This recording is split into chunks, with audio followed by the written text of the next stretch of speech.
It takes time to build out of the depths of cruelty that the administration before us established. We are dedicated to achieving, and quite frankly are working around the clock, to replace the cruelty of the past administration with an orderly, humane, and safe immigration process. It is hard and it will take time, but rest assured we are going to get it done. I think it is important to understand what we have inherited because it defines the situation as it currently stands. Entire systems are not rebuilt in a day or in a few weeks. To put it succinctly, the prior administration dismantled our nation's immigration system in its entirety. When I started 27 days ago, I learned that we did not have the facilities available or equipped to administer the humanitarian laws that our Congress passed years ago. We did not have the personnel, policies, procedures, or training to administer those laws. Quite frankly, the entire system was gutted. In addition, they tore down the Central American Minors Program that allowed children to access laws of protection without having to take the perilous journey north. They cut off funding to the Northern Triangle countries of Guatemala, El Salvador, and Honduras. No planning had been done to protect the frontline personnel of the U.S. Customs and Border Protection and other frontline personnel that address the needs of individuals coming to our border. Contracts had been entered that were unlawful or against the interests of the United States Department of Justice, and that's just the tip of it. And I must tell you that it pains me profoundly to say this today on March 1st, the 18th anniversary of the U.S. Department of Homeland Security. It takes time to rebuild an entire system and to process individuals at the border in a safe and just way. That is especially true when we're in the midst of the pandemic and are obligated, of course, to adhere to the restrictions and procedures that have been promulgated by the CDC to ensure public safety, including the safety of the individuals who arrive at our border.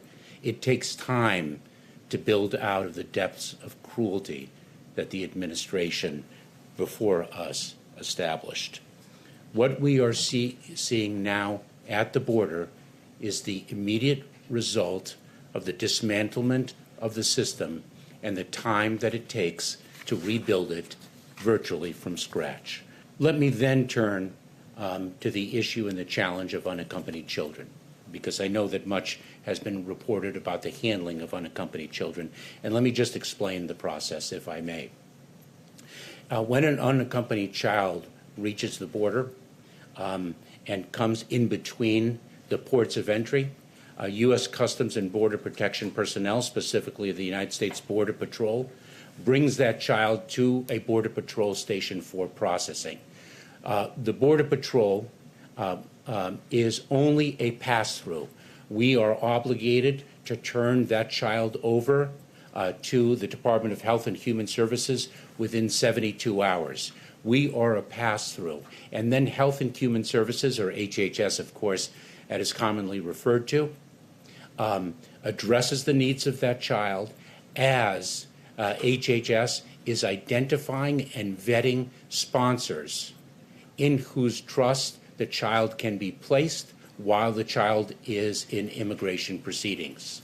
And so we have the child for a maximum of 72 hours. And of course, given the pandemic and its restrictions, given the extreme weather conditions in Texas, a critical part, that 72-hour time frame was certainly under stress, as we all know, and as we can all understand.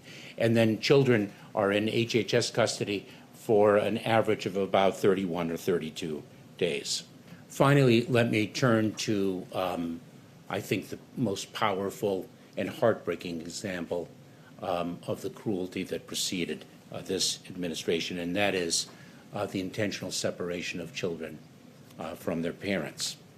I am the chairman. I have the privilege of serving at the President's designation as the chairman of the Family Reunification Task Force.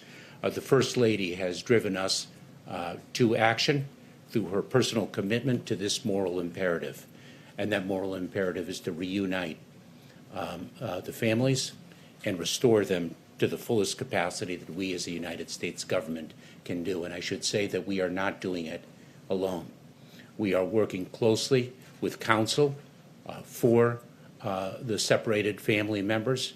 We are doing it along with the countries of El Salvador, Guatemala, and Honduras. I spoke with the foreign minister of each of those countries this past Friday.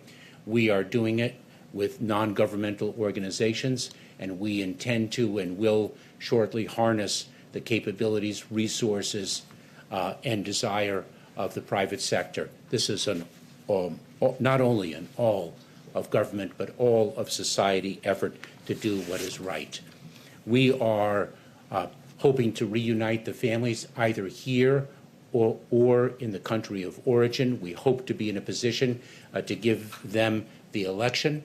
And if, in fact, they seek to reunite here in the United States, we will explore lawful pathways for them to remain in the United States and to address the family needs, so we are acting as restoratively as possible. It is because of the men and women of the Department of Homeland Security and across the federal enterprise that we will dig out of the cruelty of the past administration, and we will rebuild our nation's asylum system and all of our humanitarian programs, of which we have been historically so proud as a leader in the world.